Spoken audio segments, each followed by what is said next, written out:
Land rover සහ Range rover කියන්නේ vehicle brand දෙකක්ද? නැහැ. රේන්ජ් රෝවර් කියන්නේ ලෑන්ඩ් රෝවර් බ්‍රෑන්ඩ් එකේම වෙනමම වෙහිකල් සීරීස් එකක්. 1970 දී බ්‍රිටිෂ් ලෙජින්ස්ලා විසින් මේ ලෑන්ඩ් රෝවර් එකේ හයි එන්ඩ් එක වෙන රේන්ජ් රෝවර් සීරීස් එක මැනුෆැක්චර් කරන්න පටන් ගන්නවා. අද වෙනකොට මේ රේන්ජ් රෝවර් එකේ ජෙනරේෂන්ස් 4ක් විතර ඇවිල්ලා තියෙනවා. අපිට ඉස්සර නම් ලෑන්ඩ් රෝවර් එකක් කියද්දි මතක් වෙන්නේ ඩිෆෙන්ඩර් එක, ඩිස්කවරි එක, රේන්ජ් රෝවර් එක, ෆ්‍රීලෑන්ඩ් එක වගේ සීමිත වාහන මොඩල්ස් ටිකක් නේ. නමුත් අපිට 2013 විතර පස්සේ අලුත් ෆීචර්ස් සහ ටෙක්නොලොජි එකත් එක්ක රේන්ජ් රෝවර් සීරීස් එකේ අලුත් මොඩල්ස් ටිකක් අපිට බලා ගන්න පුළුවන් වුණා. ඒ මොඩල්ස් ගැන කතා කරද්දී ඉවෝක් එක, වෙලා එක, වෝග් එක සහ රේන්ජ් රෝවර් ස්පෝර්ට් ඔටෝබයෝග්‍රැෆි එක හඳුන්වන්න පුළුවන් වෙනවා. මේ වාහනවලත් රිවිව්ස් ඉස්සරහට මම අරගෙන එන්නම්. අයිබෝවන් නොටෝ රිවිව් YouTube channel එකට ඔයාලව සාදරයෙන් පිළිගන්නවා. වාහන ගැන හැමදේම වගේම අලුත්ම වාහන ගැන සිංහලෙන්ම දැනගන්න දැන්ම ගිහින් පල්ලෙහා තියෙන රතු පාට subscribe button එක click කරන්න. ඒ වගේම වීඩියෝ එක දාපුවම බලන්න එහා පැත්තේ තියෙන bell icon එකත් click කරන්න. ඉතින් අද කතා කරන්න යන්නේ මීට දවස් කීපයකට විතර කලින් launch වුණ අලුත්ම Range Rover 2022 එක ගැන. එහෙනම් අපි ටක් ගාලා යමු වීඩියෝ එකට.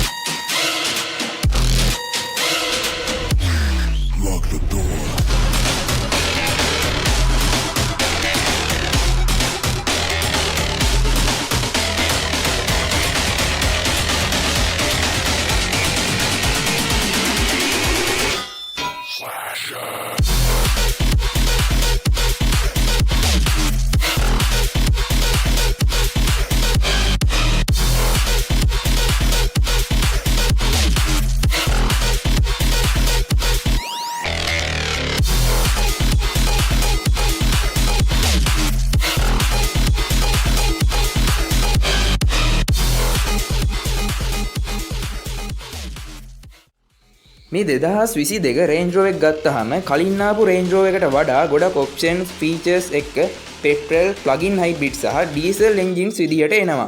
මේ රේන්ජ් රෝවර් එක luxury sport full size SUV එකක් විදිහට අපිට හඳුන්වන්න පුළුවන් වෙනවා. මේ වාහනේ මොඩල්ස් ගත්තාම ප්‍රධාන වශයෙන් ට්‍රිම් ලෙවල්ස් 6ක් අපිට බලා ගන්න පුළුවන් වෙනවා.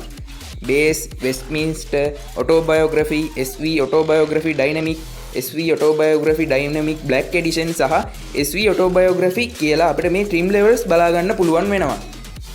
බේස්, SV ඔටෝබයෝග්‍රැෆි ඩයිනමික් සහ SV autobiography dynamic black edition කියන ට්‍රිම් ලෙවල්ස් අපිට ස්ටෑන්ඩඩ් වීල් බේස් එකක් තමයි එන්නේ.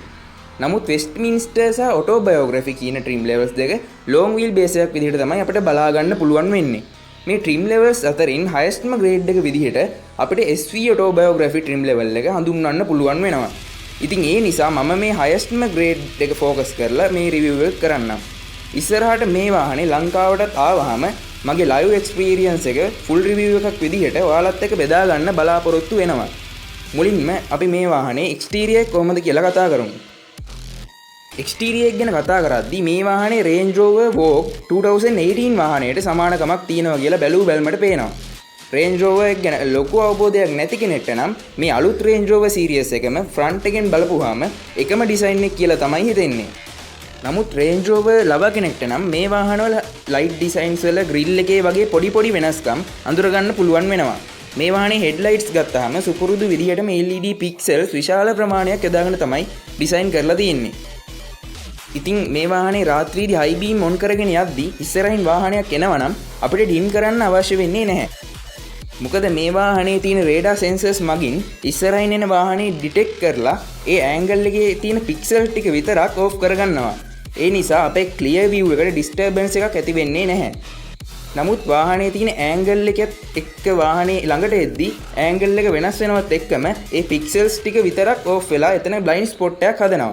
මේ වාහනේ laser LEDs තියෙන නිසා high speed යද්දී laser LEDs on වෙලා මීටර් 500ක් විතර දුරට මේකේ high beam එක ලබා දෙනවා. ඒ වගේම අපිට මේ වාහනේ සුපුරුදු විදිහටම daytime running lights සහ sequence signal lamps බලා ගන්න පුළුවන් වෙනවා. grill එක ගත්තාම horizontal cowls තමයි බලා ගන්න පුළුවන් වෙන්නේ. ඒ වගේම grill එක දකුණු පැත්තේ Land Rover emblem එක සහ bonnet එකේ Range Rover lettering එක සුපුරුදු විදිහටම දීලා තියෙනවා.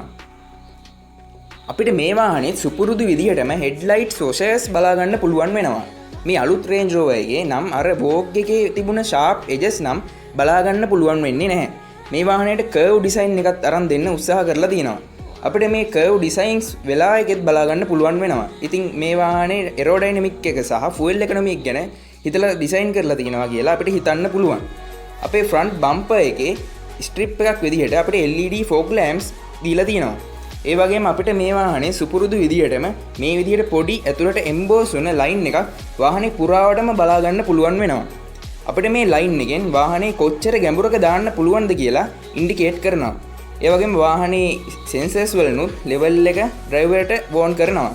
අපිට මේ වාහනේ ෆ්ලෂ් ඩෝර් හැන්ඩල්ස් තමයි හම්බ වෙලා තියෙන්නේ.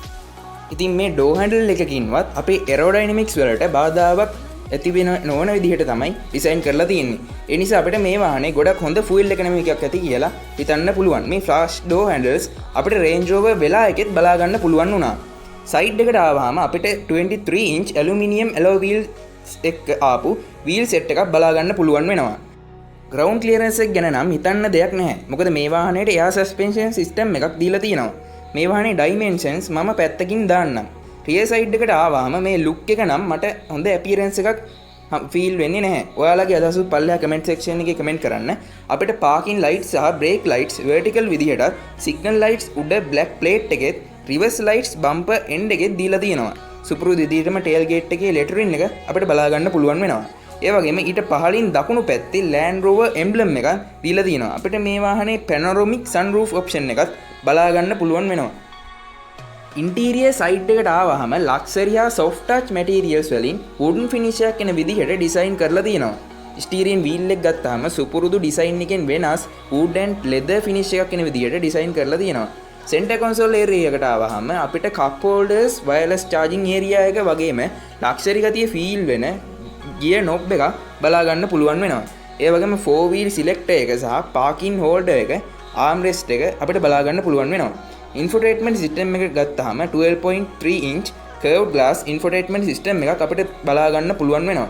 අපිට මේ infotainment system එකෙන් අපේ map එක, camera view එක, audio controllers, AC controllers වගේම වාහනේ ගොඩක් options මේ infotainment system එක හරහා access කරගැනීමේ හැකියාව දීලා තියෙනවා. ඒ වගේම Apple CarPlay, Android Auto වගේ features උත් බලා ගන්න පුළුවන් වෙනවා. air condition system එක ගත්තාම අපිට 4 zone climatic control air condition system එකක් දීලා තියෙනවා. sound system එක ගත්තාම Meridian ඉස්සලා tune කරපු speakers 29කින් යුක්ත sound system එකක් බලා ගන්න පුළුවන් වෙනවා. door postings ගත්තාම leather හා wooden finish එකක් වෙන විදිහට luxury විදිහට design කරලා තියෙනවා. gauge cluster එක ගත්තාම speedometer එක, RPM meter එක සහ fuel capacity එක සහ fully digital විදිහට දීලා තියෙනවා. ඒ වගේම අපිට වාහනේ technical details රාශියක් මේ gauge cluster එක හරහා අපිට බලා ගන්න පුළුවන් වෙනවා. ඒ වගේම head up display එකකුත් දීලා තියෙනවා. dashboards ගත්තාම fully leather සහ soft touch හා wooden finish එකක් වෙන විදිහට design කරලා තියෙනවා. ඊළඟට මං එනවා මේ වාහනේ සැප වැඩියෙන්ම තියෙන ඒරියා එකට. ඒ කියන්නේ මේ වාහනේ ඕන යන seating arrangement එකට. seats ගත්තාම fully leathered luxury විදිහට තමයි design කරලා තියෙන්නේ. seating arrangement එක ගත්තාම trim levels වලට අනුව 7 seater, 5 seater හා 4 captain seats දීලා තියෙනවා. ඒ වගේම interior එකේ අපිට කැමති color combination එකක් select කරගැනීමේ හැකියාව දීලා තියෙනවා. rear seats ගත්තාම 24 way power adjustable massaging seats දීලා තියෙනවා. ඒ වගේම 10 inch seat back displays අපිට බලා ගන්න පුළුවන් වෙනවා. මේ විදිහට automatically pop up වෙන leather covered tray tables, cup holders දීලා තියෙනවා. ඒ වගේම අපිට අපේ refrigerator එක මේ විදිහට බලා ගන්න පුළුවන් වෙනවා. passenger windows වලට අපිට sunshades දීලා තියෙනවා. මේ වාහනේ අපිට forward collision warning, lane departure warning හා parking assist වගේ සුපුරුදු safety options බලා ගන්න පුළුවන් වෙනවා.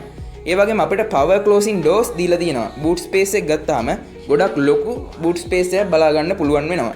අපේ air suspension system එක boot එකේ තියෙන switches මගින් control කිරීමේ හැකියාව දීලා තියෙනවා. rear tailgate එක ගත්තාම Land Cruiser Sahara එකේ වගේ කොටස් දෙකකට තමයි open වෙන්නේ. ඒ වගේම අපිට power tailgate option එකක් දීලා තියෙනවා. මේ 2022 Range Rover එකේ බර අඩු කරන්න ඇලුමිනියම් බොඩි එකක් තමයි යොදාගෙන තියෙන්නේ. අපිට මේ වාහනේ multi terrain system එකක් බලා ගන්න පුළුවන් වෙනවා. ඒ වගේම rear differential එක lock කිරීමේ හැකියාව දීලා තියෙනවා. ඊළඟට අපි බලමු මේ වාහනේ power එක කොහොමද කියලා. power train එක ගත්තාම මං කියවනේ මේ වාහනේ trim levels 6කින් ඇවිත් තියෙනවා කියලා. ඒ ට්‍රීම් ලෙවල්ස් වලට අනුව පවර් ට්‍රේන්ස් 4ක් අපිට බලා ගන්න පුළුවන් වෙනවා. P360 turbocharged 3 litre 6 cylinder engine එකෙන් horsepower 355ක බලයක් සහ torque එක 365ක්. P400 turbocharged 3 litre 6 cylinder engine එකෙන් horsepower එක 395ක්, torque එක 406ක්.